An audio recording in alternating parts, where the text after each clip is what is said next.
89.6 FM Sargakshetra SK Junction. Welcome to S K junction on Sargakshetra 89.6 FM. കൂടെയുള്ളത് ജോ ആണ്. ഇന്ന് നമ്മൾ എസ് കെ ജംഗ്ഷനിൽ ഹെൽത്ത് റിലേറ്റഡ് ആയിട്ടുള്ള ടോപ്പിക്കാണ് സംസാരിക്കാനായിട്ട് പോകുന്നത്. It's all about osteoporosis. Osteoporosis എന്ന് പറയുമ്പോൾ എനിക്ക് ഓർമ്മ വരുന്നത് എന്താണെന്നറിയാമോ, കുറച്ച് നാളുകൾക്ക് മുന്നേ എൻ്റെ പല്ലിൻ്റെ കുറച്ച് പോർഷൻ ഒന്ന് പോയി. ഞാൻ പെട്ടെന്ന് നാക്കി തൊട്ട് നോക്കിയപ്പം കുറച്ച് പോർഷൻസ് കാണാനില്ല. അപ്പോൾ എൻ്റെ ഒരു ഫ്രണ്ട് വന്ന് എന്നോട് പറഞ്ഞു, എടി നിനക്ക് ഓസ്റ്റിയോപൊറോസിസ് ആണ്. ഞാൻ നേരെ ഗൂഗിളിൽ എടുത്ത് നോക്കി എന്താണ് ഓസ്റ്റിയോപൊറോസിസ് എന്ന്. ഞാൻ പെട്ടെന്ന് നോക്കിയപ്പോൾ ഞാൻ എനിക്കെന്തോ ഭീകര അസുഖം വരുന്നേ എന്നുള്ളൊരു ടെൻഷനിലായി. അപ്പോൾ എന്തായാലും ഇന്ന് ഞാൻ കുറച്ച് ആശ്വാസത്തിലാണ്. എന്താണ് ഈ ഓസ്റ്റിയോപൊറോസിസ്, എങ്ങനെയാണ് ഇത് ഒരാൾക്ക് സംഭവിക്കുന്നത്, ആർക്കൊക്കെയാണ് ഇത് സംഭവിക്കുന്നത് എന്നൊക്കെ പറഞ്ഞു തരാനായിട്ട് എൻ്റെ കൂടെ ഇന്നൊരാൾ ജോയിൻ ചെയ്യുന്നുണ്ട്. We have doctor Andreesa Jose, endocrinologist from Mitera hospital, Telangana. Ma'am, welcome to our show. Thank you and good morning. Good morning. അപ്പോൾ നമ്മൾ ഇന്ന് ഓസ്റ്റിയോപൊറോസിസിനെ കുറിച്ചാണ് കേൾക്കാനായിട്ട് പോകുന്നത്. എല്ലാവരെയും പോലെ ഞാനും ഭയങ്കര വെയിറ്റിംഗ് ആണ്. കാരണം എനിക്ക് ഈ അസുഖം എന്താണെന്ന് അറിയണം, ഇതാർക്കൊക്കെ സംഭവിക്കാം എന്നും അറിയണം. സോ ആദ്യം തന്നെ ചോദിക്കാനുള്ളത്, എന്താണ് ഓസ്റ്റിയോപൊറോസിസ് എന്ന് പറഞ്ഞ് നമുക്ക് തുടങ്ങിയാലോ? എന്താണ് ഓസ്റ്റിയോപൊറോസിസ് അല്ലേ? ഓസ്റ്റിയോപൊറോസിസ് എന്ന് പറയുമ്പോൾ അസ്ഥികൾക്കുണ്ടാകുന്ന ബലക്ഷയത്തിനെ പൊതുവായിട്ട് ഓസ്റ്റിയോപൊറോസിസ് എന്ന് പറയും. എന്നിരുന്നാലും ഇത് രണ്ട് വിഭാഗത്തിൽ പെടും. ഒന്ന് ഓസ്റ്റിയോപൊറോസിസ് എന്ന് ജോ പറഞ്ഞ അസുഖം, രണ്ട് ഓസ്റ്റിയോമലേഷ്യ. അപ്പോൾ പലപ്പോഴും ആൾക്കാർക്ക് ഇത് രണ്ടും തമ്മിൽ മാറിപ്പോകാറുണ്ട്. ഇപ്പോൾ സാധാരണ ആളുകളിൽ കണ്ടുവരുന്ന വൈറ്റമിൻ ഡി ഡെഫിഷ്യൻസി, അല്ലെങ്കിൽ കാൽഷ്യത്തിൻ്റെ കുറവ്, അല്ലെങ്കിൽ മിനറൽസിൻ്റെ കുറവ്, ഇതുമൂലം എപ്പോഴും ഉണ്ടാകുന്നത് ഓസ്റ്റിയോമലേഷ്യയാണ്. ഓസ്റ്റിയോപൊറോസിസ് എന്ന് പറയുന്നത് സാധാരണഗതിയിൽ നമ്മൾക്കൊരു പ്രായം മുമ്പോട്ട് പോകുമ്പോൾ സാധാരണഗതിയിലായിട്ട് ഓസ്റ്റിയോപൊറോസിസ് കാണുന്നത് ആർത്തവ വിരാമം അഥവാ മെനോപോസ് സംഭവിച്ചതിന് ശേഷം സ്ത്രീകളിലാണ് പ്രധാനമായിട്ടും കാണുന്നത്. പുരുഷന്മാരിൽ ഒരു ആൻഡ്രോപോസ് അഥവാ ഒരു പുരുഷ ഹോർമോണായ ടെസ്റ്റോസ്റ്ററോണിൻ്റെ അളവ് കുറഞ്ഞ് കുറച്ച് നാളുകൾക്ക് ശേഷം അത് കാണാറുണ്ട്. ചില പ്രത്യേകതരം മരുന്നുകൾ എടുക്കുന്നവരിൽ വളരെ നേരത്തെ തന്നെ ഇത് കാണാറുണ്ട്. വളരെ ചുരുങ്ങിയ കേസുകളിൽ പാരമ്പര്യത്തിനും ഇതിലൊരു പ്രധാനപ്പെട്ട ഘടകമുണ്ട്. ഓക്കെ, അപ്പം കുറച്ചൊരു ആശ്വാസം വന്നു തുടങ്ങി. എന്താണ് ഓസ്റ്റിയോപൊറോസിസ് എന്ന് അറിഞ്ഞു തുടങ്ങിയതിന് ശേഷം എൻ്റെ ഒരു കാര്യം ചോദിച്ചോട്ടെ, ഇത് എങ്ങനെയാണ് ഒരാളുടെ ശരീരത്തിൽ ഇത് ബാധിക്കുന്നത്, ഈ ഓസ്റ്റിയോപൊറോസിസ്? ഓസ്റ്റിയോപൊറോസിസ് വരുന്നതിൻ്റെ സ്റ്റാർട്ടിങ് അമ്മയുടെ ഉദരത്തിലായിരിക്കുമ്പോൾ തന്നെയാണ്. കാരണം ഒരു കുട്ടി, ആ കുട്ടിയുടെ ശരീരത്തിലെ കാൽസ്യം, ആ കുട്ടിയുടെ ബോണിൻ്റെ ഹെൽത്ത്, ബോണുകളുടെ അസ്ഥികളുടെ ആരോഗ്യം എന്ന് പറയുന്നത് അമ്മയുടെ ഉദരത്തിലായിരിക്കുമ്പോൾ തന്നെ ഗർഭിണിയായ അമ്മ, പാല് കൊടുക്കുന്ന അമ്മയിൽ നിന്ന് വേണം കുഞ്ഞിൻ്റെ ശരീരത്തിലേക്ക് കാൽഷ്യം വരാൻ. കുട്ടിയുടെ അമ്മയുടെ ശരീരത്തിൽ കാൽഷ്യത്തിൻ്റെയോ വിറ്റമിൻ ഡിയുടെയോ അഭാവം ഉണ്ടെങ്കിൽ കുഞ്ഞിൻ്റെ കാൽഷ്യം ഡെപ്പോസിറ്റും ബോണിൻ്റെ ശക്തിയും സ്ട്രെങ്ത്തും കുറവായിരിക്കും.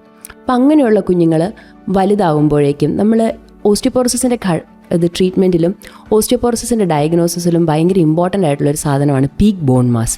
ഒരു കുഞ്ഞ് വളരുന്ന പ്രായത്തിൽ, വളർച്ചയെ ത്വരിതപ്പെടുന്ന കൗമാര കാലഘട്ടത്തിൽ ശരീരത്തിലെ കാൽഷ്യം, നമ്മൾ കഴിക്കുന്ന കാൽഷ്യത്തിൻ്റെ അളവ് കുറവാണെങ്കിൽ, വൈറ്റമിൻ ഡിയുടെ അളവ് കുറവാണെങ്കിൽ, വേണ്ടത്ര എക്സർസൈസ് കുഞ്ഞിന് ലഭിക്കുന്നില്ല എങ്കിൽ, സൂര്യപ്രകാശത്തിനോട് വേണ്ടത്ര എക്സ്പോഷർ കിട്ടുന്നില്ല എങ്കിൽ, നമ്മുടെ ശരീരം അറ്റൈൻ ചെയ്യുന്ന പീക്ക് ബോൺ മാസ് എന്ന് പറയുന്നത്, അതായത് പരമാവധി അസ്ഥികൾക്കുണ്ടാകുന്ന ബലം, അതിനെയാണ് ഈ പീക്ക് ബോൺ മാസ് എന്ന് ഉദ്ദേശിക്കുന്നത്. അത് താരതമ്യേന കുറവായിരിക്കും. അപ്പോൾ പീക്ക് ബോൺ മാസ് കുറവായിട്ടുള്ള ആൾക്കാരിൽ ചില പ്രത്യേകതര അസുഖങ്ങൾ, ഒരുപാട് വർഷങ്ങളായിട്ട് ആസ്മയുള്ളവരിൽ, അല്ലെങ്കിൽ കിഡ്നിക്ക് പ്രശ്നമുള്ള രോഗികളിൽ, റുമറ്റോളജി സംബന്ധമായ വാതരോഗ സംബന്ധമായ അസുഖങ്ങളിലുള്ളവർ, ഇങ്ങനെയുള്ളവരിൽ ഓസ്റ്റിയോപൊറോസിസ് പ്രായം എത്തുന്നതിന് മുമ്പ് തന്നെ, അതായത് ആർത്തവ വിരാമമോ പുരുഷ ഹോർമോണിൻ്റെ അളവ് കുറയുന്നതിനോ മുമ്പ് തന്നെ ഓസ്റ്റിയോപൊറോസിസ് ഉണ്ടാവാനുള്ള സാധ്യത ഇങ്ങനെയുള്ളവരിൽ വളരെയധികം കൂടുതലാണ്. ഓക്കെ, അപ്പം ഇതെങ്ങനെയാണ് ഒരാളുടെ ശരീരത്തിൽ ബാധിക്കുന്നത് എന്ന് നമ്മൾ കേട്ടു. എന്താണ് ഓസ്റ്റിയോപൊറോസിസ് എന്ന് കേട്ടു. ആൻഡ് ഇതിൻ്റെ ലക്ഷണങ്ങൾ എന്താണ് എന്ന് അറിയാനായിട്ട് ഇപ്പോൾ എല്ലാവരും വെയിറ്റിംഗ് ആയിരിക്കും. അപ്പം ഓസ്റ്റിയോപൊറോസിസ് എന്ന ഈ ഒരു രോഗത്തിൻ്റെ ലക്ഷണങ്ങൾ, സിംറ്റംസ് ആൻഡ് സയൻസ് ഒക്കെ കേട്ടറിയാം എസ് കെ ജംഗ്ഷനിലൂടെ കുറച്ച് പാട്ടുകൾക്ക് ശേഷം. So keep on listening to Sargakshetra 89.6 FM. കൂടെയുള്ളത് ജോ ആണ്. 89.6 FM Sargakshetra SK Junction. Welcome back to S K junction on Sargakshetra 89.6 FM. കൂടെയുള്ളത് ജോ ആണ്. ഇന്ന് നമ്മൾ ഓസ്റ്റിയോപൊറോസിസിനെ കുറിച്ചാണ് കേട്ടുകൊണ്ടേയിരിക്കുന്നത്. അപ്പം ഓസ്റ്റിയോപൊറോസിസ് എന്താണ്, ഇതെങ്ങനെയാണ് ഒരാളുടെ ശരീരത്തിൽ ബാധിക്കുന്നത് തുടങ്ങിയ കാര്യങ്ങളൊക്കെ നമ്മൾ കേട്ടു. ആൻഡ് ഈ പറഞ്ഞ കാര്യങ്ങളൊക്കെ നമുക്ക് പറഞ്ഞത് മറ്റാരുമല്ല, doctor Andreesa Jose, endocrinologist from Mitera hospital, Telangana. Ma'am, നമ്മൾ ഓസ്റ്റിയോപൊറോസിസിനെ കുറിച്ച് കേട്ടു. ഇനി അറിയേണ്ടത് ഇതിൻ്റെ ലക്ഷണങ്ങളാണ്. എന്തൊക്കെയാണ് ഈ ഓസ്റ്റിയോപൊറോസിസിൻ്റെ ലക്ഷണങ്ങൾ? ഓസ്റ്റിയോപോറോസിസിന് ലക്ഷണങ്ങളൊന്നും തന്നെ ഇല്ല. അതുകൊണ്ട് തന്നെയാണ് നമ്മൾ ഓസ്റ്റിയോപോറോസിസ് ഒരു റുട്ടീൻ സ്ക്രീനിങ്ങിൽ എപ്പോഴും നമ്മൾ ഓസ്റ്റിയോപോറോസിസ് കണ്ടുപിടിക്കാൻ ശ്രമിക്കുന്നത്. ഇന്ത്യക്കാരിൽ ഒരു 55 വയസ്സിന് മേൽ പ്രായമുള്ള സ്ത്രീകളിൽ അല്ലെങ്കിൽ 60 വയസ്സിന് മേൽ പ്രായമുള്ള പുരുഷന്മാരിൽ നമ്മൾ ഡെക്സാ സ്കാൻ മെഷീൻ വെച്ചിട്ട് ഒരു ബോൺ മിനറൽ ഡെൻസിറ്റി എന്ന് പറയും, അതായത് അസ്ഥി സാന്ദ്രത അളക്കുകയാണ് നമ്മൾ ഓസ്റ്റിയോപോറോസിസ് കണ്ടുപിടിക്കാനായിട്ട് ചെയ്യുന്നത്. എന്നിരുന്നാലും ഞാൻ ആദ്യമേ പറഞ്ഞ ഓസ്റ്റിയോ മലേഷ്യ ആണെന്നുണ്ടെങ്കിൽ, അതായത് വൈറ്റമിൻ ഡിയുടെ ഡെഫിഷ്യൻസി അങ്ങനെയൊക്കെ ഉണ്ടാകുന്ന ഓസ്റ്റിയോ മലേഷ്യ ആണെന്നുണ്ടെങ്കിൽ അസ്ഥിക്ക് വേദന വരിക, അങ്ങനത്തെ കാര്യങ്ങൾ നമുക്ക് ചെറിയ രീതിയിൽ സംശയിക്കാൻ പറ്റും. ഈ ഒരു പ്രായത്തിന് മുമ്പുള്ള ആളുകളിൽ ഫ്രജിലിറ്റി ഫ്രാക്ചർ, അതായത് ചെറിയ ട്രോമ കൊണ്ടുണ്ടാകുന്ന അസ്ഥിക്ക് പൊട്ടലുകൾ സംഭവിക്കുകയാണെങ്കിൽ നമ്മൾ ഓസ്റ്റിയോപോറോസിസ് എപ്പോഴും സംശയിക്കേണ്ടിയിരിക്കുന്നു.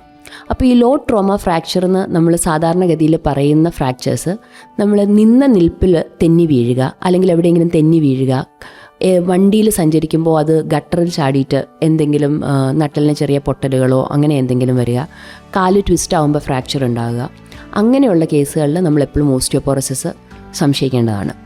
ഓക്കെ, അപ്പം ഓസ്റ്റിയോപൊറോസിസിൻ്റെ ലക്ഷണങ്ങൾ അങ്ങനെ പറയത്തക്ക രീതിയിലില്ല, പക്ഷേ ശ്രദ്ധിക്കേണ്ട ചില കാര്യങ്ങൾ ഡോക്ടർ എന്തൊക്കെയാണ് എന്നുള്ളത് പറഞ്ഞു. അപ്പം ഇനിയും ഈ ഒരു രോഗത്തെക്കുറിച്ച് കൂടുതൽ ഡീറ്റെയിൽ ആയിട്ട് നമ്മൾ അറിയേണ്ടതായിട്ടുണ്ട്. ഏതൊരു രോഗത്തിനും ഒരു എന്താ പറയുക, ഒരു ട്രീറ്റ്മെൻറ്റ് ഉണ്ട് എന്നുള്ളൊരു വിശ്വാസമുണ്ട് നമുക്ക് എല്ലാവർക്കും. സോ അതെങ്ങനെയാണ്, അതിൻ്റെ മരുന്നുകൾ എന്തൊക്കെയാണ്, ആൻഡ് ഓസ്റ്റിയോപൊറോസിസിൻ്റെ കാര്യം പറഞ്ഞപ്പോൾ മാം പറഞ്ഞു നമുക്ക് ചില ഡെഫിഷ്യൻസി ഇതിന് കാരണമായി മാറുന്നുണ്ട്, അതുപോലെ തന്നെ പല കാര്യങ്ങളും പറഞ്ഞു. സോ അത് എങ്ങനെ നമുക്ക് തടയാം തുടങ്ങിയ കാര്യങ്ങളൊക്കെ നമുക്ക് കേട്ടറിയാം SK ജംഗ്ഷനിലൂടെ കുറച്ച് പാട്ടുകൾക്ക് ശേഷം. So keep on listening to Sarga Kshetra 89.6 FM കാതോരം കരുതലായി കാലത്തിനൊപ്പം.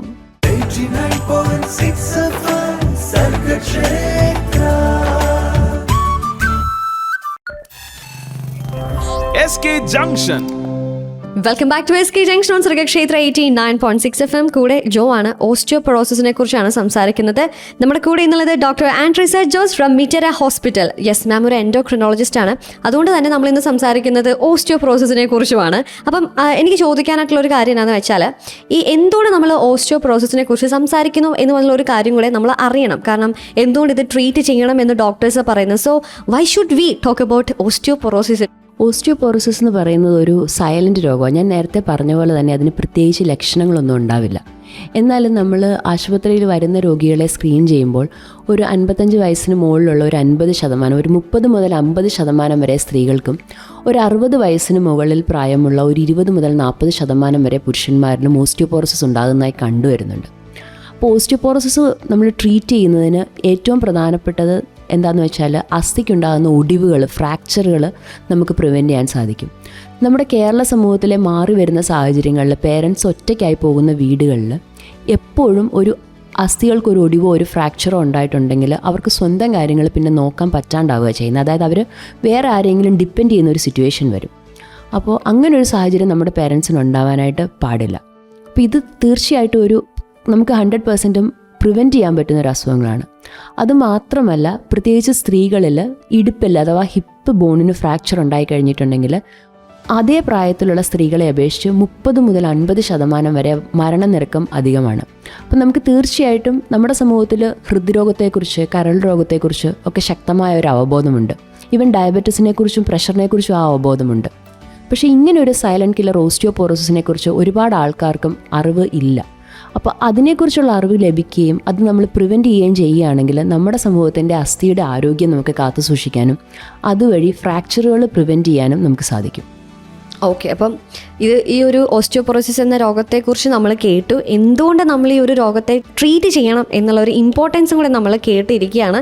സോ ഇനിയും കുറച്ച് കാര്യങ്ങളൊക്കെ ഈ ഒരു രോഗത്തെക്കുറിച്ച് നമ്മൾ ഡീറ്റെയിൽ ആയിട്ട് അറിയേണ്ടതായിട്ടുണ്ട്. കാരണം ഇതിൻ്റെ ഇമ്പോർട്ടൻസ് എന്താണെന്നുള്ളത് നമ്മൾ മനസ്സിലാക്കി. അപ്പം ഇതിനെക്കുറിച്ച് കൂടുതൽ അറിയാം SK ജംഗ്ഷനിലൂടെ കൂടെയുള്ളത് ജോ ആണ്.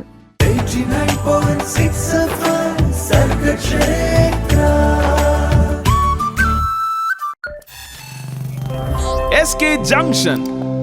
Sargakshetra 89.6 FM SK ജംഗ്ഷനാണ്. കൂടെയുള്ളത് ജോ ആണ്. ഇന്ന് നമ്മൾ ഹെൽത്ത് റിലേറ്റഡ് ആയിട്ടുള്ള ടോപ്പിക് സംസാരിക്കുമ്പോൾ ഇന്നത്തെ നമ്മുടെ ടോപ്പിക് ഓസ്റ്റിയോപൊറോസിസ് ആണ്. ആൻഡ് ഈ ഒരു രോഗത്തെക്കുറിച്ച് ഡീറ്റെയിൽ ആയിട്ട് പറയാൻ we have doctor Andrisa Jose, endocrinologist from Mitera hospital, Thellakom. നാം ഓസ്റ്റിയോപൊറോസിസ് എന്ന രോഗത്തെക്കുറിച്ച് കേട്ടതിന് ശേഷം ഇനി അറിയാനായിട്ടുള്ളത് ഇതെങ്ങനെ നമുക്ക് ഡയഗ്നോസ് ചെയ്യാനായിട്ട് സാധിക്കും എന്നുള്ളതാണ്. സോ എങ്ങനെ ഡയഗ്നോസ് ചെയ്യാം? ഓസ്റ്റിയോപൊറോസിസ് നമ്മൾ പല രീതിയിൽ ഡയഗ്നോസ് ചെയ്യാം. അസ്ഥികളുടെ ബലം ഡയറക്റ്റായിട്ട് എക്സ്റേ പോലത്തെ BMD അഥവാ ബോൺ മിനറൽ ഡെൻസിറ്റി വെച്ച് നമുക്ക് അസസ് ചെയ്യാൻ പറ്റും. അപ്പോൾ ബോൺ മിനറൽ ഡെൻസിറ്റി നമ്മൾ സാധാരണ ചെയ്യുന്നത് ഡെക്സ എന്ന് പറയുന്ന ഒരു മെഷീനിൽ വെച്ചാണ്. എല്ലാ ഹോസ്പിറ്റലിലും അവൈലബിൾ ആയിട്ടുള്ള താരതമ്യേന ഏകദേശം ഒരു 2000 മുതൽ 3000 രൂപ വരെ മാത്രം ചിലവ് വരുന്ന ഒരു ടെസ്റ്റാണ് BMD അഥവാ ഡെക്സ.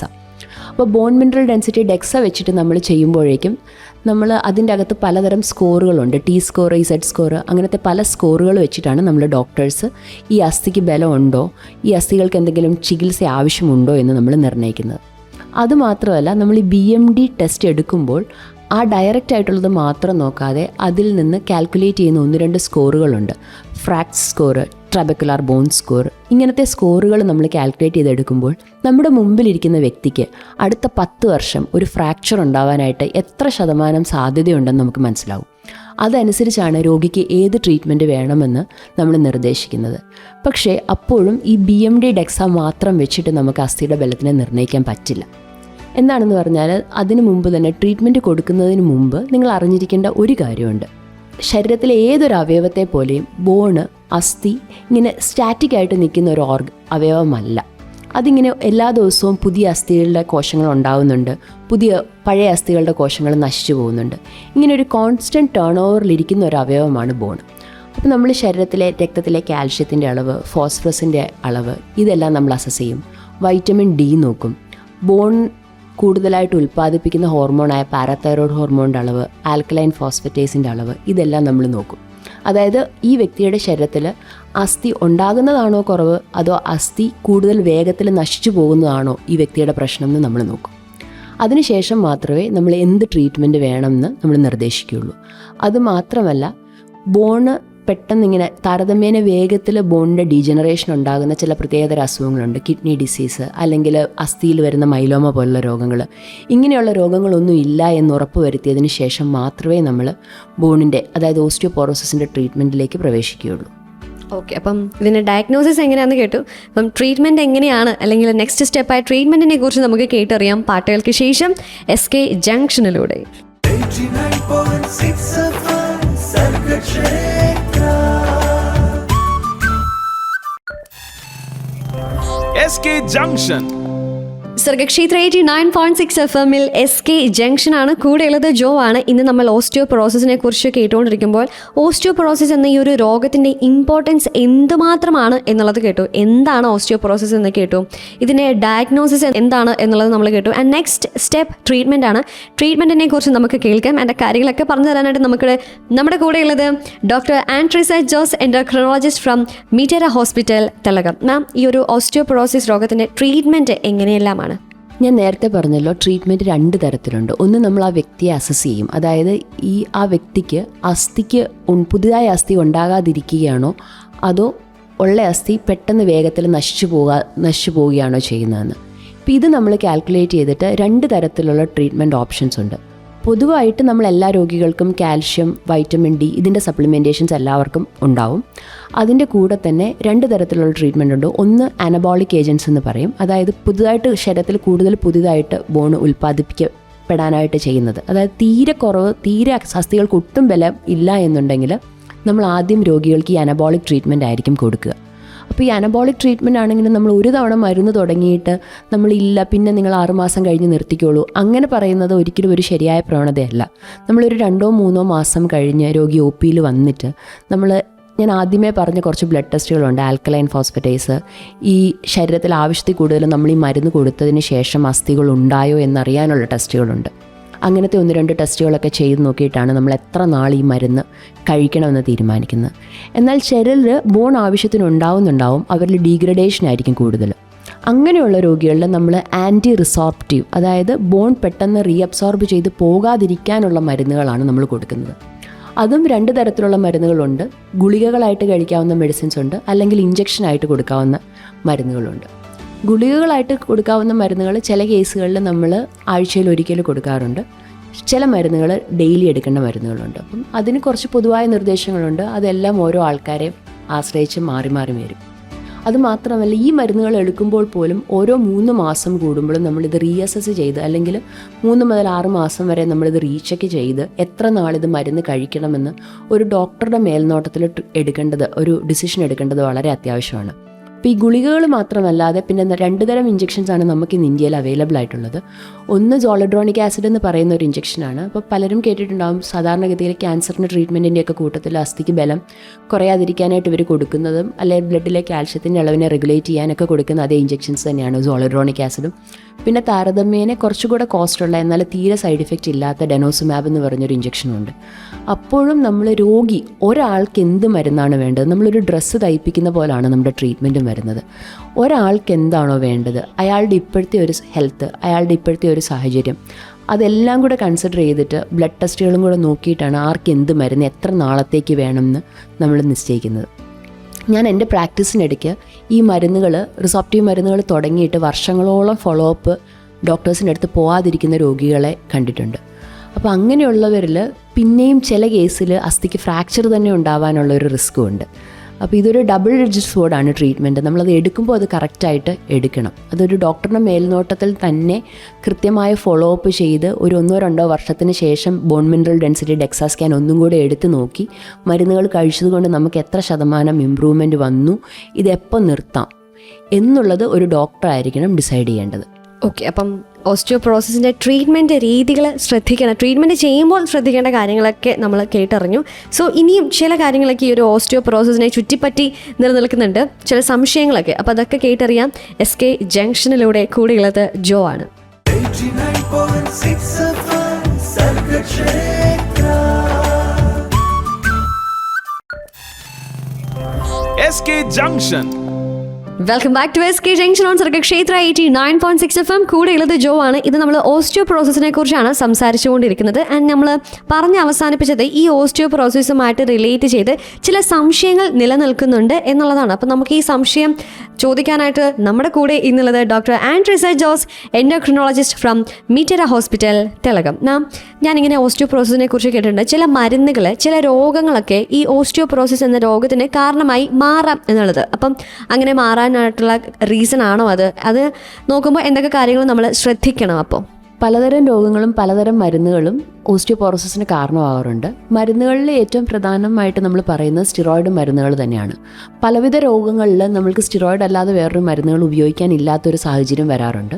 അതുമാത്രമല്ല, നമ്മൾ ഓൾട്ടർനേറ്റീവ് മെഡിസിൻസ് എടുക്കുമ്പോൾ അതിലും സ്റ്റിറോയിഡിൻ്റെ അംശം വളരെയധികം കാണാറുണ്ട്. അപ്പം അറിവില്ലായ്ക മൂലമോ അശ്രദ്ധ മൂലമോ ഓൾട്ടർനേറ്റീവ് മെഡിസിൻസ് കഴിക്കുന്ന ആൾക്കാരിലും ഇതുപോലെ അസ്ഥിക്ക് ബലക്ഷയം കാണാറുണ്ട്. ഇപ്പോൾ ഈ സ്റ്റിറോയിഡുകൾ മാത്രമല്ല, വേറെ ചില പ്രത്യേക മരുന്നുകളുണ്ട്. ഡയബറ്റീസിന് ഉപയോഗിക്കുന്ന തയോസോൾഡൻഡയോൺസ്, പയോഗ്ലിറ്റസോൺ, അങ്ങനത്തെ മരുന്നുകളിൽ ഒരുപാട് നാൾ ഉപയോഗിക്കുന്നവരിൽ ചിലർക്കെങ്കിലും, അത് എല്ലാവർക്കും വരണമെന്നില്ല, അത് എന്ത് ഇൻഡിക്കേഷനാണ് കൊടുത്തത്, അവരുടെ ജനിതക ഘടന, ഇതെല്ലാം ആശ്രയിച്ചിരിക്കും. അപ്പം ഈ പയോഗ്ലിറ്റസോൺ പോലുള്ള മരുന്നുകൾ, നമ്മൾ ട്രാൻസ്പ്ലാന്റിന് ശേഷം ഉപയോഗിക്കുന്ന മരുന്നുകൾ, അങ്ങനത്തെ കുറച്ച് മരുന്നുകളിലും ഉപയോഗിക്കുന്നവരിൽ ബോണിന് ബലക്ഷയം കൂടുതലായിട്ട് കാണാറുണ്ട്.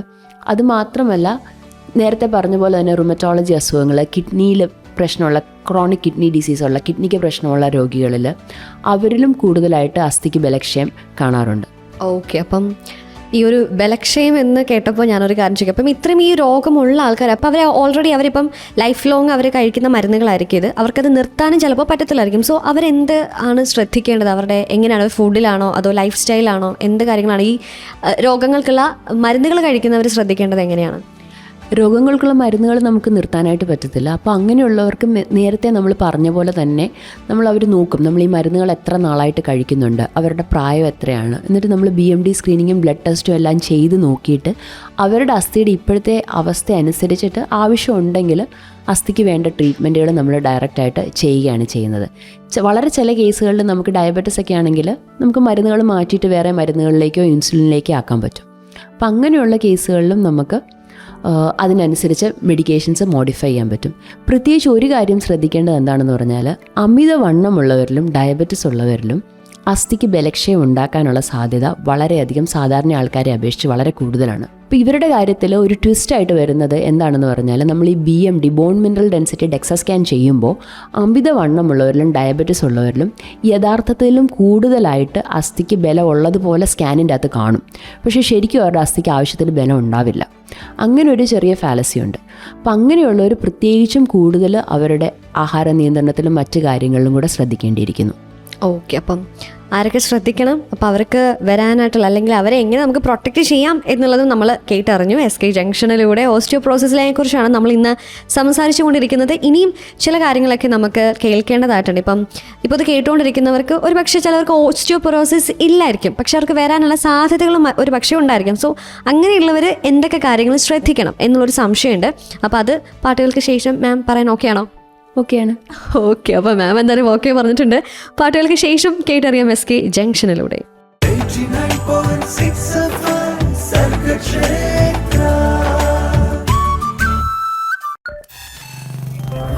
SK Junction. Sargakshetra 89.6 FM SK ജംഗ്ഷനാണ്. ഓസ്റ്റിയോപൊറോസിസിനെ കുറിച്ചാണ് നമ്മൾ സംസാരിച്ചുകൊണ്ടിരിക്കുന്നത്. നമ്മുടെ കൂടെയുള്ള special guest doctor Andrisa Jose, endocrinologist from Mitera hospital, Thellakom. Ma'am, നമ്മൾ ഓസ്റ്റിയോപൊറോസിസിനെ കുറിച്ച് സംസാരിച്ചുകൊണ്ടിരിക്കുമ്പോൾ നമ്മൾ precaution is better than cure എന്നൊക്കെ നമ്മൾ പറയാറുണ്ട്. നമ്മളതൊക്കെ കുറേ കൂടെയൊക്കെ ശ്രദ്ധിക്കാറുണ്ട്. ഇപ്പോൾ എല്ലാവരും കുറച്ചും കൂടെ ഹെൽത്ത് കോൺഷ്യസ് ആണ്. സോ ഇന്ന രോഗം നമ്മൾ കേൾക്കുമ്പോൾ ഇത് വരാതിരിക്കാനായിട്ട് ഇങ്ങനെ കാര്യങ്ങളൊക്കെ നമുക്ക് ചെയ്യാം അല്ലെങ്കിൽ ചെയ്യാതിരിക്കാം എന്നൊക്കെ നമ്മളൊന്ന് പ്ലാൻ ചെയ്യുന്ന ഒരു എറയാണ് ഇപ്പോൾ നമ്മൾ കടന്നു പോകുന്നത്. സോ ഈ ഓസ്റ്റിയോപൊറോസിസ് വരാതിരിക്കാനായിട്ട് നമ്മൾ എന്തൊക്കെ കാര്യങ്ങൾ ശ്രദ്ധിക്കണം? നമ്മുടെ ലൈഫ് സ്റ്റൈൽ എന്തെങ്കിലും മോഡിഫിക്കേഷൻ വരുത്തണോ? നമ്മുടെ ഡയറ്റിൽ എന്തെങ്കിലും മാറ്റം വരുത്തണോ? എന്തൊക്കെ കാര്യങ്ങളാണ് ശ്രദ്ധിക്കേണ്ടത്? ഓസ്റ്റിയോപൊറോസിസ് വരാതിരിക്കാനായിട്ട് ഏറ്റവും അത്യാവശ്യമായിട്ട് നമ്മൾ ചെയ്യേണ്ടത് ഭക്ഷണത്തിൽ ആവശ്യത്തിന് കാൽഷ്യം ഉൾപ്പെടുത്തുക, ആവശ്യത്തിന് എക്സസൈസ് കിട്ടുക എന്നുള്ളതാണ്. അതായത് ഞാൻ പറഞ്ഞല്ലോ, നേരത്തെ പറഞ്ഞ പോലെ തന്നെ അമ്മയുടെ ഉദരത്തിലായിരിക്കുമ്പോൾ തന്നെ നമ്മുടെ ശരീരത്തിൽ കാൽഷ്യം അക്യുമുലേറ്റ് ചെയ്ത് തുടങ്ങുകയും അസ്ഥികൾ രൂപപ്പെട്ടു തുടങ്ങുകയും ചെയ്യുന്നു. ആ പ്രായം തൊട്ട് നമ്മൾ ശ്രദ്ധിക്കണം. ഗർഭിണികളും മുലയൂട്ടുന്ന അമ്മമാരും ആവശ്യത്തിനുള്ള കാൽഷ്യം, അതായത് recommended dietary allowance of calcium എന്ന് പറയും. സാധാരണ ആൾക്കാരിലൊരു 600 to 900 ആണെന്നുണ്ടെങ്കിൽ ഗർഭിണികളിലും മുലയൂട്ടുന്ന അമ്മമാരിലും 1200 മില്ലിഗ്രാം വരെ കാൽഷ്യം ഒരു ദിവസം അവർക്ക് ഭക്ഷണത്തിൽ നിന്ന് ലഭിക്കേണ്ടതായിട്ടുണ്ട്. അതുകൂടാതെ വളരുന്ന പ്രായത്തിലുള്ള കുട്ടികൾക്കും അത്രയും തന്നെ കാൽഷ്യത്തിൻ്റെ അളവ് ഭക്ഷണത്തിൽ ഉൾപ്പെടുത്തേണ്ടതായിട്ടുണ്ട്. അതുമാത്രമല്ല, നമ്മുടെ സമൂഹത്തിൽ പൊതുവായിട്ട് കണ്ടുവരുന്ന ഒരു സവിശേഷതയാണ് സാർക്കോപീനിയ. സാർക്കോപീനിയ എന്ന് പറയുന്നത് ശരീരത്തിലെ താരതമ്യേന മസിലുകൾ കുറവും ഫാറ്റിൻ്റെ അംശം കൂടുതലും ഉള്ള ഒരു ശരീരഘടനയാണ് നമ്മൾ ഇന്ത്യക്കാരുടേത് പൊതുവിൽ.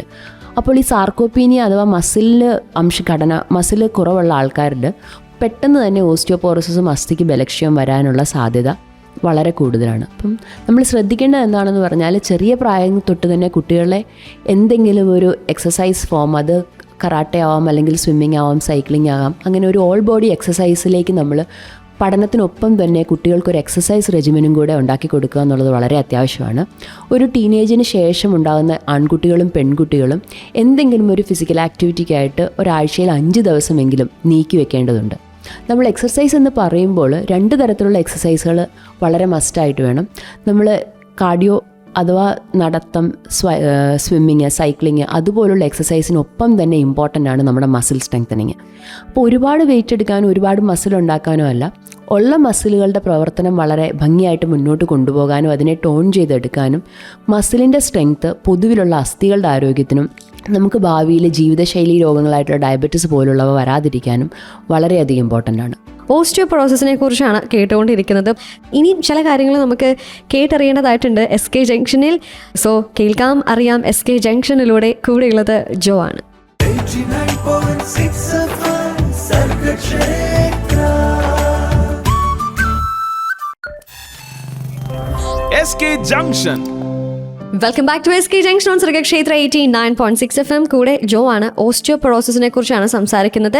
നമ്മുടെ കൂടെ ഇന്നുള്ളത് doctor Andrisa Jose from Mitera hospital. Yes ma'am, ഇപ്പം നമ്മളിപ്പോൾ പറഞ്ഞു കേട്ടു, ഇപ്പോൾ ഇതിന് വേണ്ട ചില പ്രിക്കോഷൻസ് മെത്തേഡ് കേട്ടു. അപ്പോൾ നമ്മൾ പണ്ട് മുതലേ കേൾക്കുന്ന ഒരു കാര്യമാണ്, നമ്മുടെ എല്ലിൻ്റെ ആരോഗ്യത്തിന് നമ്മൾ വെയിൽ കൊണ്ടാലും മതി, രാവിലെയുള്ള വെയിൽ കൊള്ളുവാണെങ്കിൽ ആ എല്ലിൻ്റെ ആരോഗ്യം നിലനിൽക്കുമെന്നുള്ളത്. സോ അതെന്തുമാത്രം സത്യമാണ്? അല്ലെങ്കിൽ എല്ലിൻ്റെ ആരോഗ്യവും വിറ്റമിൻ ഡിയും തമ്മിലുള്ള ആ ഒരു അഭേദ്യമായ ബന്ധത്തെക്കുറിച്ച് എന്താണ് മാമിന് പറയാനുള്ളത്? അസ്ഥികളുടെ ആരോഗ്യത്തിന് ഏറ്റവും പ്രധാനമായിട്ടുള്ളൊരു വൈറ്റമിൻ തന്നെയാണ് വൈറ്റമിൻ ഡി. ഒപ്പം തന്നെ കാൽഷ്യം, ഫോസ്ഫേറ്റ് എന്നിവയുടെ അളവും വൈറ്റമിൻ കെയുടെ അളവും വളരെ അത്യാവശ്യമാണ്. അപ്പം നമ്മുടെ സമൂഹത്തിൽ പൊതുവിലുള്ള ഒരു മിസ്കൺസെപ്ഷനാണ് രാവിലത്തെ വെയിൽ അല്ലെ വൈകിട്ടത്തെ ചെറിയ വെയിൽ കൊണ്ടിട്ടുണ്ടെങ്കിൽ ആവശ്യത്തിന് വൈറ്റമിൻ ഡി ലഭിക്കുമെന്നുള്ളത്. പക്ഷേ ഇത് തീർത്തും തെറ്റായ ഒരു ധാരണയാണ്. അപ്പം നമ്മൾ ബുക്കിൽ പറയുമ്പോൾ നമ്മൾ ഓരോ ഭൂപ്രദേശത്തിനനുസരിച്ചാണ് അവിടെയുള്ള ആൾക്കാർ എത്ര സമയം വെയിൽ കൊള്ളണമെന്ന് പറയുന്നത്. അത് ആ പ്രദേശത്തിൻ്റെ ജെനിത്ത് ആംഗിൾ എന്ന് പറയുന്ന ഒരു ആംഗിളിനെ ആശ്രയിച്ചിരിക്കും. അപ്പം നമ്മുടെ ഇന്ത്യൻ ഉപഭൂഖണ്ഡത്തിൽ ഉള്ള ആൾക്കാർ വെളുപ്പിന് ഒരു പകൽ സമയം ഒരു 10 മണി മുതൽ 3 മണി വരെയുള്ള സമയത്ത് ഒരു മണിക്കൂറെങ്കിലും ശരീരത്തിൻ്റെ 60% ഡ്രസ്സ് ഇല്ലാതെ, അതായത് നമ്മൾ പറമ്പിൽ ജോലിയെടുക്കുന്ന ഒരാളാണെങ്കിൽ ഓക്കെ, അങ്ങനെ നിന്നിട്ട് വെയിൽ കൊള്ളണം. വെയിൽ കൊണ്ടാൽ മാത്രം. അപ്പം ഇത് വെയിൽ കൊണ്ടാൽ മാത്രം പോരാ, കൊണ്ടതിന് ശേഷം കുറച്ച് സമയം കഴിയുമ്പോൾ ശരീരത്തിലൊരു ചെറിയൊരു കൊണ്ടതിൻ്റേതായ ഒരു ചുമപ്പും ഉണ്ടാവണം. എന്നാൽ മാത്രമേ നമുക്ക് വെയിൽ കൊണ്ടുനിന്ന് മാത്രം ശരീരത്തിന് ആവശ്യമുള്ള വൈറ്റമിൻ ഡി ലഭിക്കുകയുള്ളൂ. ബാക്കിയുള്ളവരിൽ കുറച്ച് വെയിൽ കൊള്ളുന്നത് നല്ലതാണ്, എന്നാൽ പോലും നമുക്ക് ശരീരത്തിന് ആവശ്യമായ മുഴുവൻ വൈറ്റമിൻ ഡിയും വെയിലിൽ നിന്ന് തന്നെ ലഭിക്കണം എന്നുണ്ടെങ്കിൽ നമ്മൾ എല്ലാ ദിവസവും ഇതുപോലെ വെയിൽ കൊണ്ടാലേ പറ്റുള്ളൂ. അതെന്തായാലും നമ്മുടെ ഇന്നത്തെ ഒരു സാഹചര്യത്തിലോ ഇന്നത്തെ ഒരു ക്ലൈമറ്റിലോ പ്രാക്ടിക്കലി ഒട്ടും പോസിബിൾ അല്ലാത്തൊരു കാര്യമാണ്. അതുകൊണ്ട് നമ്മൾ അത്യാവശ്യമായിട്ട്, നമ്മൾ വെസ്റ്റേണേഴ്സിനെ പോലെ, നമ്മുടെ യൂറോപ്യൻ കൺട്രീസിലെ പോലെ അത്രയ്ക്കും ഇല്ലെങ്കിലും നമ്മുടെ നാട്ടിൽ താരതമ്യേന വൈറ്റമിൻ ഡി ഡെഫിഷ്യൻസി കുറവാണ്. അത് പൊതുവിൽ നമ്മൾ കുറച്ചുകൂടെ സൺ എക്സ്പോസ്ഡ് ആയിട്ടുള്ളവരാണ്. എന്നാൽ പോലും നമ്മൾ ആവശ്യമുള്ള സമയത്ത് ഇടയ്ക്ക് ടെസ്റ്റ് ചെയ്ത് നോക്കിയിട്ട് വൈറ്റമിൻ ഡിയുടെ അളവ് നോക്കിയിട്ട് അതനുസരിച്ച് വേണം നമ്മൾ മരുന്ന് കഴിക്കണോ വേണ്ടയോ എന്ന് തീരുമാനിക്കാൻ. വൈറ്റമിൻ ഡിയെക്കുറിച്ച് പറയുമ്പോൾ ഇതും ഒരു ഡബിൾ എഡ്ജ്ഡ് സോഡാണ്. കാരണം വൈറ്റമിൻ ഡി ഒരു ഫാറ്റ് സോളിബിൾ വൈറ്റമിനാണ്, അതായത് കൊഴുപ്പിൽ അടിഞ്ഞുകൂടുന്ന ഒരു വൈറ്റമിനാണ്. അതായത് നമ്മൾ അമിതമായിട്ട് കഴിക്കുകയാണെങ്കിൽ ഈ വൈറ്റമിൻ നമ്മുടെ ശരീരത്തിലെ കൊഴുപ്പിൽ അടിഞ്ഞുകൂടുകയും തൽഫലമായിട്ട് രക്തത്തിലെ കാൽഷ്യം കൂടുന്നൊരു സിറ്റുവേഷനും ഉണ്ടാവും. അതുകൊണ്ട് വൈറ്റമിൻ ഡി കുറേ നാളായിട്ട് കഴിക്കുന്ന ഒരാളാണെങ്കിൽ നമ്മുടെ ശരീരത്തിലെ ഇപ്പോഴത്തെ വൈറ്റമിൻ ഡിയുടെ അവസ്ഥ എന്താണെന്ന് ഇടയ്ക്കെങ്കിലും നോക്കിയതിന് ശേഷം മാത്രമേ അതിൻ്റെ സപ്ലിമെൻറ്റേഷൻ മുന്നോട്ട് എത്ര നാൾ കൊണ്ടുപോകണമെന്ന് പറയാനായിട്ട് സാധിക്കുകയുള്ളൂ. ഓക്കെ മാം, ഒരു സംശയം ചോദിച്ചോട്ടെ. ഇപ്പം നമ്മൾ കുഞ്ഞുങ്ങൾക്ക് ഈ വെയിൽ കൊള്ളിക്കാറുണ്ട്. അപ്പോൾ നമ്മൾ ഈ ഒരു ടൈം അനുസരിച്ച് അവർക്ക് കൊള്ളിച്ചാൽ അവർക്കത് ഓക്കെ ആണോ അവരുടെ ശരീരത്തിന്? കാരണം കുഞ്ഞു ശരീരം ആ ഒരു 10 മണി സമയം എന്നൊക്കെ പറഞ്ഞാൽ ഭയങ്കര വെയിലാണ്. സോ അവർക്കും ഈ ഒരു സമയം തന്നെയല്ലേ ഫോളോ ചെയ്യേണ്ടത്? കുഞ്ഞുങ്ങളെ, തീരെ ചെറിയ കുട്ടികളെ ഈ ഒരു സമയത്ത് വെയിൽ കൊള്ളിക്കുന്ന ഒട്ടും പ്രായോഗികമായിട്ട് പോസിബിൾ അല്ല. കാരണം എന്താണെന്ന് പറഞ്ഞാൽ നമ്മൾ വെയിൽ കൊള്ളിക്കും, ഞാൻ പറഞ്ഞല്ലോ, വെയിലിൽ നിന്ന് മാത്രം വൈറ്റമിൻ ഡി കിട്ടത്തില്ല. അത് വെയിലിൽ നിന്ന് മാത്രം വൈറ്റമിൻ ഡി കിട്ടി ഒരു മരുന്നും കഴിക്കാതിരിക്കാനായിട്ട് എങ്ങനെ വെയിൽ കൊള്ളണം എന്നാണ് ഞാൻ പറഞ്ഞത്. ബിക്കോസ് പല ആൾക്കാരും നമ്മുടെ അടുത്ത് വന്ന് ചോദിക്കാറുണ്ട്, ഡോക്ടറെ ഞാൻ വെയിലൊക്കെ കൊള്ളുന്നുണ്ട്, മരുന്നിൻ്റെ ആവശ്യമുണ്ടോ എന്ന്. അതിനുള്ളൊരു പൊതുവായ ഉത്തരം എന്നുള്ള രീതിയിൽ പറഞ്ഞതേ ഉള്ളൂ. നമുക്ക് കുറച്ചൊക്കെ രാവിലത്തെ വെയിൽ കൊള്ളുന്നതിൽ നിന്ന് വൈറ്റമിൻ ഡി കിട്ടും. പക്ഷേ ഇപ്പോഴത്തെ നമ്മുടെ ഒരു പുതിയ ഗൈഡ് ലൈൻസ് വെച്ച് പറയുകയാണെങ്കിൽ പാല് കുടിക്കുന്ന, അതായത് അമ്മയുടെ മുലപ്പാൽ മാത്രം കുടിക്കുന്ന അമ്മമാരിൽ നമ്മൾ വൈറ്റമിൻ ഡിയും കൂടെ സപ്ലിമെൻറ്റ് ചെയ്യാനായിട്ട് പറയാറുണ്ട്. അപ്പം ചെറിയ കുട്ടികളുള്ളവർക്കാണെങ്കിൽ അറിയാം, എപ്പോഴും ഡോക്ടേഴ്സ് ഒരു വൈറ്റമിൻ ഡിയുടെ തുള്ളിമരുന്നും കൂടെ അവർക്ക് സപ്ലിമെൻറ്റേഷനായിട്ട് കൊടുക്കും. അതേസമയം ഈ ക്യാനിലുള്ള മിൽക്ക് ഫീഡ്സ് കൊടുക്കുന്ന കുട്ടികൾക്ക് വരത്തില്ല. കാരണം ആ ഒരു മിൽക്ക് പ്രോട്ടീൻ്റെ അകത്ത് വൈറ്റമിൻ ഡിയും കൂടെ ചേർന്നാണ് വരുന്നത്. അല്ലാതെ അമ്മയുടെ പാല് മാത്രം കുടിക്കുന്ന കുട്ടികൾക്ക് യൂഷ്വലി നമ്മുടെ സമൂഹത്തിൽ ഇപ്പോൾ വൈറ്റമിൻ ഡി സപ്ലിമെൻറ്റേഷൻസ് പറയുന്നുണ്ട്. എനിക്ക് പെട്ടെന്ന് ചില പരസ്യങ്ങളൊക്കെ ഓർമ്മ വരുന്നു. അപ്പോൾ എന്തായാലും വൈറ്റമിൻ ഡിയുടെ ഇമ്പോർട്ടൻസ് എന്താണ് എന്നുള്ളത് നമ്മൾ കേട്ടു. നമ്മുടെ ചില തെറ്റിദ്ധാരണകളെക്കുറിച്ച് നമ്മൾ ഒരു അവയർനെസ് മാം ഇപ്പോൾ പറഞ്ഞു തന്നു. ആൻഡ് നമ്മൾ എടുക്കേണ്ട ചില റെമഡീസിൽ ആണ് നമ്മൾ തുടങ്ങിയത്. അങ്ങനെ നമ്മൾ നിൽക്കുമ്പോൾ ഇനിയും ചില കാര്യങ്ങൾ നമുക്ക് കേട്ടറിയേണ്ടതായിട്ടുണ്ട് SK ജംഗ്ഷനിൽ ഓസ്റ്റിയോപൊറോസിസിനെ കുറിച്ച്. സോ കേൾക്കാം, അറിയാം SK ജംഗ്ഷനിലൂടെ. കൂടെയുള്ളത് ജോ ആണ്. 89.6 FM Sargakshetra. SK Junction. Welcome back to SK junction on Sargakshetra 89.6 FM. ഇപ്പം നമ്മുടെ കൂടെ ഇന്നുള്ളത് doctor Andrisa Jose, endocrinologist from Mitera hospital, Telanga. Ma'am, നമ്മൾ ഓസ്റ്റിയോപൊറോസിസിനെ കുറിച്ച് പറഞ്ഞ് വൈറ്റമിൻ ഡിയുടെ ഇമ്പോർട്ടൻസിലെത്തി. ആൻഡ് അക്കൂട്ടത്തിൽ മാം പറഞ്ഞ ഒരു പ്രധാനപ്പെട്ട വ്യക്തിയുണ്ട്, കാൽഷ്യം. സോ ഈ കാൽഷ്യവും ഓസ്റ്റിയോപൊറോസിസും തമ്മിലുള്ള ആ ഒരു ബന്ധത്തെക്കുറിച്ച് ഞാൻ ചോദിക്കാം. ആൻഡ് ഇവർ കാൽഷ്യം കഴിക്കേണ്ട ഇമ്പോർട്ടൻസ് എന്തുമാത്രമാണ്, അല്ലെങ്കിൽ നമ്മളൊരു സാധാരണ ഒരു വ്യക്തിക്ക് അവരുടെ ലൈഫിൽ എന്തുമാത്രം കാൽഷ്യമാണ് വേണ്ടത്, ഈ ഓസ്റ്റിയോപൊറോസിസ് ഉള്ളവർ എന്തുമാത്രം കാൽഷ്യം വേണം കഴിക്കാനായിട്ട്, അങ്ങനെ സംശയങ്ങളൊക്കെ ഡോക്ടറിന് വരാറുണ്ടോ? ഞാൻ എന്തുമാത്രം കാൽഷ്യമാണ് ഡോക്ടറെ കഴിക്കേണ്ടത്, അങ്ങനെയൊക്കെ സംശയങ്ങൾ വരാറുണ്ടോ? തീർച്ചയായിട്ടും രോഗികൾ എപ്പോഴും വന്ന് ചോദിക്കുന്ന 1-2 സംശയങ്ങളുണ്ട്. ഒന്ന്, നമ്മളെപ്പോഴും ട്രീറ്റ്മെൻറ്റ് വർക്കപ്പിൻ്റെ ഭാഗമായിട്ട് കാൽഷ്യം ലെവൽ ബ്ലഡിലെ ചെയ്ത് നോക്കും. അപ്പോൾ ആൾക്കാർ എപ്പോഴും ചോദിക്കും, ഡോക്ടറെ ബ്ലഡിൻ്റെ അകത്ത് ആവശ്യത്തിന് കാൽഷ്യം ഉണ്ടല്ലോ, പിന്നെ ഞാൻ ഇതിൻ്റെ കൂട്ടത്തിൽ മരുന്നും കൂടെ കഴിക്കണം? അപ്പം ഉത്തരം യെസ് എന്നാണ്. കാരണം ഞാൻ പറഞ്ഞല്ലോ, നേരത്തെ പറഞ്ഞ പോലെ ഓരോ പ്രായത്തിലും എത്ര കാൽഷ്യം വേണമെന്നുള്ളൊരു റെക്കമെൻഡഡ് ഡയറ്ററി അലവൻസ് ഉണ്ട്. അപ്പോൾ അത് വെച്ച് നോക്കുമ്പോൾ നമ്മൾ സാധാരണഗതിയിൽ നമ്മൾ കഴിക്കുന്ന ഭക്ഷണത്തിൽ നിന്നൊരു 300 മുതൽ 400 വരെ മില്ലിഗ്രാം കാൽഷ്യം മാത്രമേ കിട്ടുള്ളൂ. അപ്പോൾ അത് ഏറ്റവും കൂടുതലായിട്ട് കാൽഷ്യം കിട്ടുന്നത് പാലുൽപ്പന്നങ്ങളിലും ആണ്. അപ്പോൾ അല്ലെങ്കിൽ നമ്മൾ അതിനനുസരിച്ച് അത്രയും പ്രൊപ്പോർഷനേറ്റ് ആയിട്ട് പാലുൽപ്പന്നങ്ങൾ കഴിച്ചാൽ മാത്രമേ നമുക്ക് ആ ഒരു ശരീരത്തിന് വേണ്ട കാൽഷ്യം ഭക്ഷണത്തിൽ നിന്ന് മാത്രം ലഭിക്കുകയുള്ളൂ. അതുകൊണ്ടാണ് നമ്മൾ ഗർഭിണികൾക്കും പാലൂട്ടുന്ന അമ്മമാർക്കും അല്ലെങ്കിൽ അസ്ഥിക്ക് ബലക്കുറവുള്ളവർക്കും സ്ത്രീകളിൽ ആർത്തവ വിരാമത്തിന് ശേഷവും കാൽഷ്യത്തിൻ്റെ സപ്ലിമെൻറ്റേഷൻ നമ്മളെപ്പോഴും കൊടുക്കുന്നത്. എപ്പോഴും ചോദിക്കും ആൾക്കാർ, കാൽഷ്യം കഴിച്ചുകൊണ്ട് കിഡ്നിയിൽ കല്ല് വരുമോ? ഇല്ല, കാൽഷ്യം കഴിച്ച് നമ്മൾ അഡിക്വേറ്റ് ആയിട്ടുള്ള എമൗണ്ടിൽ കാൽഷ്യം കഴിച്ചതുകൊണ്ട് മാത്രം ആർക്കും കിഡ്നിയിൽ കല്ലുകൾ വരില്ല. പിന്നെ നമ്മൾ പച്ചക്കറികൾ, വെജിറ്റബിൾസിൽ നിന്ന് കാൽസ്യം കിട്ടും. നമ്മൾ ചീര പോലുള്ള സ്പിനാച്ച് വർഗ്ഗത്തിൽപ്പെട്ട ഭക്ഷണത്തിൽ നിന്നും കാൽഷ്യം കിട്ടും. പക്ഷേ അങ്ങനെയുള്ള ഭക്ഷണത്തിൽ കുറച്ച് ഓക്സലേറ്റിൻ്റെ അംശവും ചില വെജിറ്റബിൾ ഫുഡിൻ്റെ അകത്ത് ഫൈറ്റിക് ആസിഡ് അതിൻ്റെയൊക്കെ അംശം കൂടുതലായിരിക്കും. അപ്പോൾ അങ്ങനെയുള്ള ഭക്ഷണം നമ്മൾ കൂടുതലായിട്ട് നമ്മുടെ ഭക്ഷണത്തിൽ പ്രധാനമായിട്ട് പറയുകയാണെങ്കിൽ ഗോതമ്പ് അടങ്ങിയ ഭക്ഷണങ്ങൾ അല്ലെങ്കിൽ ചീര പോലുള്ള ഭക്ഷണങ്ങൾ, ഇതിൽ കാൽഷ്യം ഉണ്ടെങ്കിൽ കൂടിയും ഇതിൻ്റെ കൂട്ടത്തിലുള്ള ഓക്സലേറ്റോ ഫൈറ്റിക് ആസിഡോ മൂലം വേണ്ടത്ര രീതിയിൽ നമ്മുടെ ശരീരത്തിലേക്ക് കാൽഷ്യം അബ്സോർബ് ചെയ്യപ്പെടാതെ വരുന്നു. പിന്നെ ഗ്യാസ്ട്രിക് പ്രശ്നമുള്ളവർ, അസിഡിറ്റിയുടെ അസുഖമുള്ളവർ, ചില പ്രത്യേകതരം ഗ്യാസിനുള്ള മരുന്നുകൾ കഴിക്കുന്നവർ, ഇങ്ങനെയുള്ളവരിലും നമ്മുടെ ഡയറ്റിൽ നിന്നുള്ള കാൽഷ്യം വേണ്ടത്ര രീതിയിൽ ശരീരത്തിലേക്ക് അബ്സോർബ് ചെയ്യപ്പെടാതെ പോകുന്നു. അപ്പോൾ അങ്ങനെയുള്ളവരിൽ നമ്മൾ ആവശ്യമാണെങ്കിൽ കാൽഷ്യം സപ്ലിമെൻറ്റേഷൻസ് സ്ഥിരമായിട്ട് അവർ കഴിക്കേണ്ടതുണ്ട്. പിന്നെ കിഡ്നിയിൽ കല്ല് ഇതിനു മുമ്പ് വന്നിട്ടുള്ളവരിലോ വരാൻ സാധ്യതയുള്ള, അതായത് പാരമ്പര്യമായിട്ട് കിഡ്നിയിൽ കല്ല് വരുന്നവരോ അങ്ങനെ എന്തെങ്കിലും രോഗങ്ങളുള്ളവരാണെങ്കിൽ നമ്മൾ അവിടെ ഒന്ന് സ്ക്രീനൊക്കെ ചെയ്ത് നോക്കിയിട്ട് ബ്ലഡിലെ കാൽഷ്യത്തിൻ്റെ അളവും യൂറിനിലെ കാൽഷ്യത്തിൻ്റെ അളവും എത്ര ശതമാനം യൂറിനിൽ കൂടെ കാൽഷ്യം പുറത്തേക്ക് പോകുന്നുണ്ട്, അത് ഓക്സലേറ്റിൻ്റെ അളവ് എത്രയാണ്, ഇതെല്ലാം നോക്കിയിട്ടാണ് ഓരോ ആൾക്കാർക്കും അനുയോജ്യമായ രീതിയിൽ നമ്മൾ എത്ര മരുന്നുകൾ, എത്ര മില്ലിഗ്രാം കാൽഷ്യം കഴിക്കണമെന്ന് നമ്മൾ നിർദ്ദേശിക്കുന്നത്. ഓക്കെ, അപ്പം കാൽഷ്യത്തിൻ്റെ ഇമ്പോർട്ടൻസ് എന്തുമാത്രമാണ്, കാൽഷ്യം ഒരാൾ എടുക്കേണ്ടത്, ആൻഡ് കാൽഷ്യം റിലേറ്റഡ് ആയിട്ടുള്ള അല്ലെങ്കിൽ കാൽഷ്യം അടങ്ങിയിട്ടുള്ള ഫുഡ് എന്തൊക്കെയാണ് എന്നുള്ളത് നമ്മൾ കേട്ടു. ഓസ്റ്റിയോപൊറോസിസിനെ കുറിച്ചാണ് കേട്ടുകൊണ്ടിരിക്കുന്നത്. പാട്ടുകൾക്ക് ശേഷം ഇനിയും കേൾക്കാം. So keep on listening to Sargakshetra 89.6 FM. കാതുവരും കരുതലായി കാലത്തിനൊപ്പം കൂടെയുള്ളത് ജോ ആണ്. 89.6 FM Sargakshetra. SK Junction. Sargakshetra 89.6 FM SK ജംഗ്ഷൻ്റെ അവസാന ഘട്ടങ്ങളിലൂടെ നമ്മൾ കടന്നു പോയിക്കൊണ്ടിരിക്കുകയാണ്. നമ്മുടെ കൂടെയുള്ളത് doctor Andreesa Jose, endocrinologist from Mitera hospital, Telangana. Ma'am, ഓസ്റ്റിയോപൊറോസിസിനെ കുറിച്ച് നമ്മൾ കേട്ടു. ഇനി നമ്മൾ കേൾക്കാനായിട്ട് ആഗ്രഹിക്കുന്നത് ഈ ഒരു രോഗത്തെക്കുറിച്ച് മാമിന് നമ്മൾ കേട്ടുകൊണ്ടിരിക്കുന്നവരോട് അവസാനമായിട്ട് എന്താണ് പറയാനായിട്ടുള്ളത്? എനിക്ക് മെയിനായിട്ട് പറയാനുള്ളത് ഇതാണ്, ഓസ്റ്റിയോപൊറോസിസിന് ലക്ഷണങ്ങളൊന്നും തന്നെ ഇല്ല. അതുകൊണ്ട് ഓസ്റ്റിയോപൊറോസിസിന് നമുക്ക് സംശയം തോന്നുന്ന ഒരാളാണ് നിങ്ങളെങ്കിൽ, അതായത് ആർത്തവവിരാമം കഴിഞ്ഞ ഒരാളാണ്, അല്ലെങ്കിൽ 70 വയസ്സിന് ശേഷം പ്രായമുള്ള ഒരു പുരുഷനാണ്, അല്ല എന്നുണ്ടെങ്കിൽ ഇതിനു മുമ്പ് എന്തെങ്കിലും തരത്തിൽ ഫ്രാക്ചറുകൾ വന്നിട്ടുള്ള ഒരാളാണ്. അങ്ങനെ ഉണ്ടെങ്കിൽ നമ്മൾ ഇനിയൊരു ഫ്രാക്ചർ വരാനോ ഒരു അസുഖം വന്നിട്ട് അതിനെ ചികിത്സിക്കാൻ നിൽക്കുന്നതിനേക്കാളും എന്തുകൊണ്ടും നമ്മൾ ആദ്യമേ തന്നെ അസുഖത്തിൻ്റെ ലക്ഷണങ്ങളെ തിരിച്ചറിഞ്ഞ് ഒരു തവണയെങ്കിലും ഒന്ന് ഡോക്ടറുടെ അടുത്ത് പോയിട്ട് നമ്മൾക്ക് ഈ അസുഖം ഉണ്ടോ ഇല്ലയോ എന്ന് നമ്മൾ നിർണ്ണയിക്കുന്നത് വളരെയധികം നന്നായിരിക്കും. അതുമാത്രമല്ല, പ്രത്യേകിച്ച് വൾണറബിൾ പോപ്പുലേഷൻ ആയിട്ടുള്ള, അതായത് വർഷങ്ങളായിട്ട് ഡയബറ്റിസ് രോഗമുള്ളവരിൽ, അങ്ങനെയുള്ളവരിൽ പ്രത്യേകിച്ച് കുറേ വർഷങ്ങളായിട്ട് പ്രത്യേകതരം റുമറ്റോളജിക്കൽ ഡിസോർഡേഴ്സ്, അതായത് വാതരോഗങ്ങൾക്ക്, കിഡ്നി രോഗങ്ങൾക്കൊക്കെ മരുന്ന് കഴിക്കുന്നവരിലും, ക്യാൻസറിൻ്റെ ട്രീറ്റ്മെൻറ്റിന് വേണ്ടിയിട്ട് ചില പ്രത്യേകതരം ഹോർമോണൽ ട്രീറ്റ്മെൻറ്റുകൾ എടുക്കുന്നവരിൽ, അതായത് പ്രോസ്റ്റേറ്റ് ക്യാൻസറിനും ബ്രസ്റ്റ് ക്യാൻസറിനും ചില മരുന്നുകൾ പ്രൊട്ടക്റ്റീവാണ്, ചില മരുന്നുകൾ അസ്ഥിയുടെ ബലക്ഷയത്തിനെ കുറച്ച് കൂട്ടാറുണ്ട്. അപ്പോൾ അങ്ങനെയുള്ളവരിലും നമ്മൾ ട്രീറ്റ് ചെയ്യുന്ന ഡോക്ടറെ അടുത്ത് ചോദിക്കണം, അസ്ഥിക്ക് ബലക്കുറവ് ഉണ്ടാവാനുള്ള സാധ്യതയുണ്ടോ, ഉണ്ടെങ്കിൽ ഞാൻ എന്താണ് ചെയ്യേണ്ടതെന്ന് നിങ്ങൾ ട്രീറ്റ് ചെയ്യുന്ന ഡോക്ടേഴ്സിൻ്റെ അടുത്ത് തന്നെ ചോദിച്ചിട്ട്, അപ്പോൾ ഡോക്ടേഴ്സ് അതിനൊരു റെസൊല്യൂഷൻ പറയുകയും ആവശ്യമുണ്ടെങ്കിൽ ഒരു സ്പെഷ്യലിസ്റ്റ് എൻഡോക്രൈനോളജിസ്റ്റിൻ്റെ അടുത്തേക്ക് നമ്മളെ റെഫർ ചെയ്യുകയും ചെയ്യും. അതുമാത്രമല്ല, നമ്മൾക്ക് ഈ വരുന്ന 21-ാം തീയതി മിറ്റെറ ഹോസ്പിറ്റലിൽ വെച്ച് ഡയബറ്റീസിൻ്റെ ഒരു സ്ക്രീനിങ് ക്യാമ്പ് നടക്കുന്നുണ്ട്.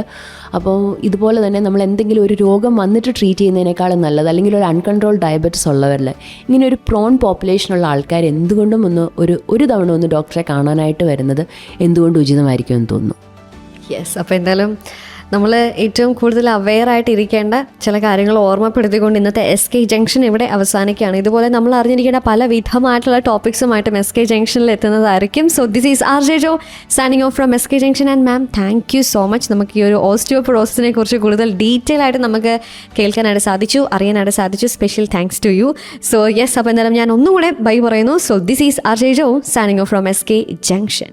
89.6 FM സർഗക്ഷേത്ര.